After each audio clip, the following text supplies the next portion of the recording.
Hi everybody, this is going to be a translation, quick translation of a few lines of A History of the Kings of Britain by Geoffrey of Monmouth. I'm going to first start off by reading a couple lines and then giving a translation and explaining some of the grammar within the translation.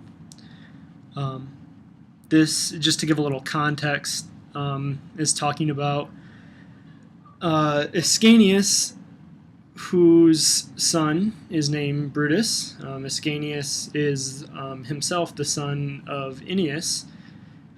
So goes the story that Geoffrey of Monmouth told. Now we talked about in class earlier about how these stories are actually just all fictional. So obviously take these with a grain of salt. They're just for entertainment.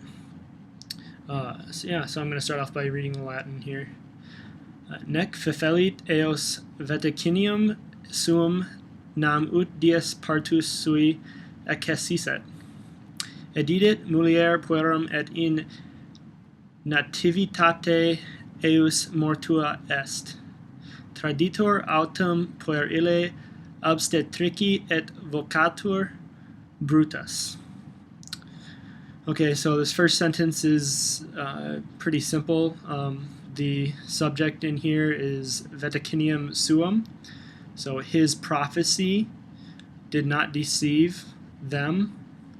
Them is referring to the soothsayers or the magicians that Ascanius previously asked to predict, and he asked the soothsayers to predict what gender the son would be. So the rest it goes for when the day of his birth came near. This is a in ut because it's a indicative verb here. It has time. So it goes on to say the women gave out a boy. So it's saying the woman gave birth to a boy, and she died in his birth. Going on, it says, however, this boy was handed over to obstetrici, a midwife, and was called Brutus. All right, moving on here. Beginning with another time clause. Read the Latin here first. Postremo cum terquini anni immensi essent. Comitabatur vivenis patrem in venando ipsumque in opino ictu sagitae interfecit. Nam dum famvli cervos in accursum eorum ducerent.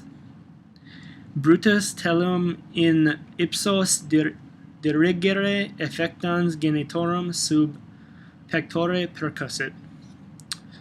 So starting off with this time clause, it's saying at last, when 15 years were measured out. Terquini is 3 times 15. Goes on to say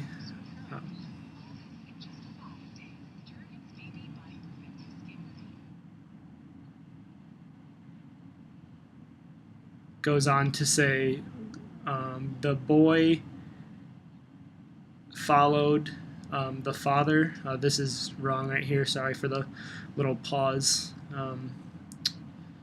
We discussed this in class, and I just haven't changed it yet. So it goes on to say the boy followed the father in hunting, and he, the son, killed this man with the unexpected blow of an arrow. Sagite is actually Sagitae, If you first heard me, I did say sagittai, which this is a late Latin feature where they cut out the diphthong and just put an E on the end instead of sagittae. They just cut off the AE and put an E on there. So it goes on to say, for when the servants led the deer against their course, or into their course, Brutus, desiring to aim the weapon against them being the deer, he struck his father under the chest. So you see a lot of time clauses in here.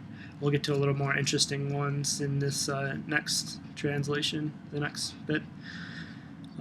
So the last part is short. It just goes, quo mortuo expulsus est ab Italia indignantibus parentibus ipsum tantum facinus fecisse. So starting off with the ablative absolute, after with this man having died, or after his father died, more colloquially, he was expelled from Italy, he being Brutus, the subject. He was expelled from Italy by the people, this is a substantive participle, by the people indignant, and here comes the indirect statement right here, by the people in this bracket here should be over here, because this is where the indirect statement goes. So he was expelled from Italy by the people indignant that he had done such a crime against his own parents. So again, it's kind of a weird indirect statement with actually in ablative. So we have some time clauses in here, an ablative absolute, and kind of a funky indirect statement. Also, another thing to note is the late Latin feature, sagittae instead of sagittai. Other than that, this is about it. Thanks for watching.